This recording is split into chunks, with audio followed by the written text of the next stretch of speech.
Shalom Bapak Ibu dan saudara-saudari yang terkasih dalam nama Yesus Kristus. Kita bersyukur kita boleh diberi kesempatan untuk bersama-sama mendengar dan merenungkan kebenaran firman Tuhan di pagi hari ini.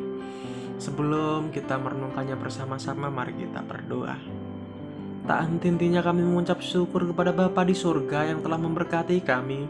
Pada pagi hari ini kami belum merasakan kasih setiamu. Tuhan, kami akan membaca merenungkan kebenaran firman-Mu sertai setiap kehidupan kami. Apa yang kami baca, apa yang kami dengar ya Bapa, itu yang membuat kami tidak goyah dalam kehidupan kami yang kami jalani hari demi hari. Ini doa seruan kami siap membaca dan merenungkan kebenaran firman-Mu di dalam satu nama Yesus Kristus, Allah yang ajaib. Haleluya, amin. Bapak, Ibu, dan saudara-saudara yang terkasih, renungan kita di pagi hari ini bertema permintaan sesuai apa yang mereka perlukan, yang terambil dalam kitab Matius 20 ayat 29 sampai 34. Alkitab Lembaga Indonesia memberi judul Yesus menyembuhkan 2 orang buta. Dan ketika Yesus dan murid-muridnya keluar dari Yeriko, orang banyak berbondong-bondong mengikuti dia. Ada 2 orang buta yang duduk di pinggir jalan mendengar bahwa Yesus lewat. Lalu mereka berseru, "Tuhan, Anak Daud, kasihanilah kami." Tetapi orang banyak itu menegur mereka supaya mereka diam. Namun mereka makin keras berseru, katanya, "Tuhan, Anak Daud, kasihanilah kami." Lalu Yesus berhenti dan memanggil mereka. Ia berkata, "Apa yang kamu kehendaki supaya aku berbuat bagimu?" Jawab mereka, "Tuhan, supaya mata kami dapat melihat." Maka tergeraklah hati Yesus oleh belas kasihan. Lalu ia menjamah mata mereka dan seketika itu juga mereka melihat lalu mengikuti dia. Renungan kita adalah keadaan dunia dan kerajaan Allah. Dunia kita merupakan dunia yang rusak, tetapi masih ditopang oleh kasih karunia Allah. Allah masih beranugerah sehingga dunia ini tetap memancarkan kemuliaannya. Meskipun demikian, di dunia ini pun telah terkutuk karena dosa. Dunia ini penuh dengan berbagai-bagai kesulitan dan sengsara yang harus dialami semua orang. Meskipun semua orang harus mengalami kesulitan dan sengsara, tetapi kesulitan dan sengsara masing-masing orang pasti berbeda. Ada yang sulit karena menderita secara fisik. Ada yang sulit karena tinggal di negara dengan keadaan yang rusuh.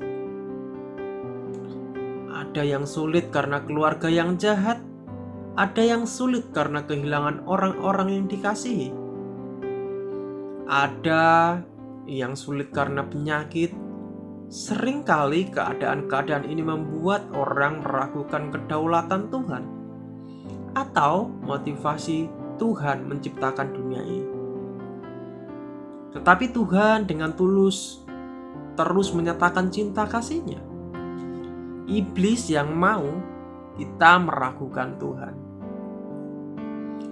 Tetapi apakah yang pernah iblis berikan kepada kita selain berita-berita simpang siur yang meragukan kasih dan kebaikan Tuhan?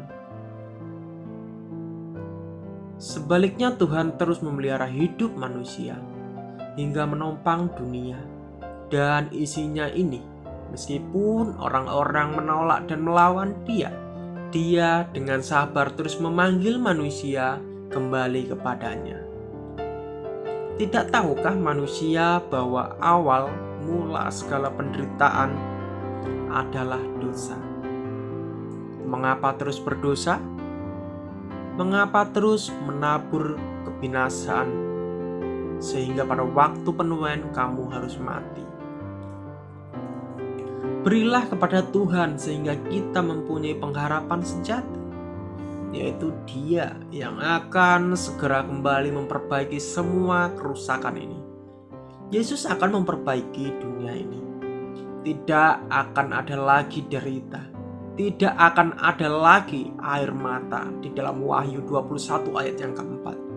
Tetapi ini adalah pengharapan di zaman baru, bukan sesuatu yang sudah kita terima saat ini.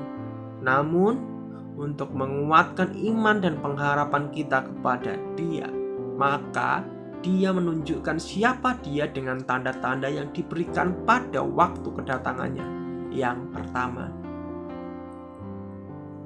Renungan kita pada pagi hari ini adalah tindakan Yesus yang sangat menghargai orang yang sedang memerlukan Dia. Dia bukan seperti kita. Kita seringkali begitu jual mahal ketika diperlukan orang lain. Prinsip siapa perlu, siapa menjadi prinsip pegangan untuk menekan. Bahkan menunjukkan superioritas kita atas orang yang memerlukan kita. Semoga kita bertobat dari kebiasaan seperti ini. Dosen menekankan mahasiswa yang memerlukan dia. Pejabat pemerintah menekankan orang yang perlu dia. Semua ini menunjukkan betapa jahatnya kita sebenarnya. Siapakah yang lebih tinggi dari Yesus?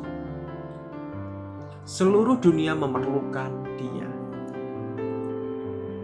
Tetapi Dia tidak merasa perlu menunjukkan kekuasaannya.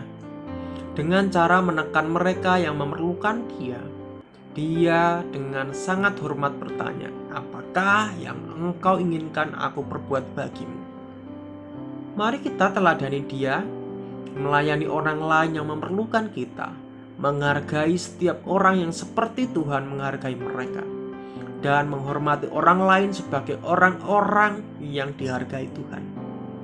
Orang besar, orang kecil, orang kaya, orang miskin, bahkan orang terpelajar, orang bodoh, semua orang harus dihormati. Mengapa?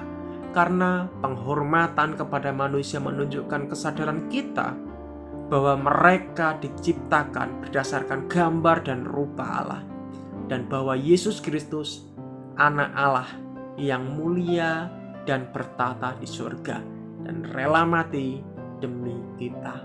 Amin. Mari kita bersatu di dalam doa. Segala pujian, hormat, kemuliaan hanya bagi nama Yesus. Kami bersyukur dan berterima kasih untuk kesempatan pagi hari ini kami sudah membaca dan merenungkan kebenaran firman-Mu. Tuhan, tolong kami untuk mengharapkan Yesus Kristus memulihkan segala sesuatu di bumi ini.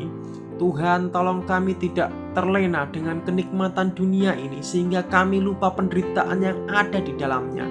Tuhan, biarlah Engkau memberkati dan menolong kehidupan kami. Ajari kami juga untuk sungguh-sungguh menghormati orang lain. Ya Tuhan, kami mau belajar dari Yesus Kristus, Tuhan dan Juru Selamat kami, yang memberikan penghormatannya kepada dua pengemis hina. Padahal Kristus adalah yang disembah oleh para malaikat di surga. Ini doa seruan kami Tuhan. Engkau jamah setiap kehidupan kami, menyerahkan kehidupan kami hari lepas hari, terkhusus untuk sepanjang hari ini. Di dalam nama Yesus Kristus. Haleluya. Amin. Shalom, selamat pagi, selamat beraktivitas. Tuhan Yesus memberkati kita semua.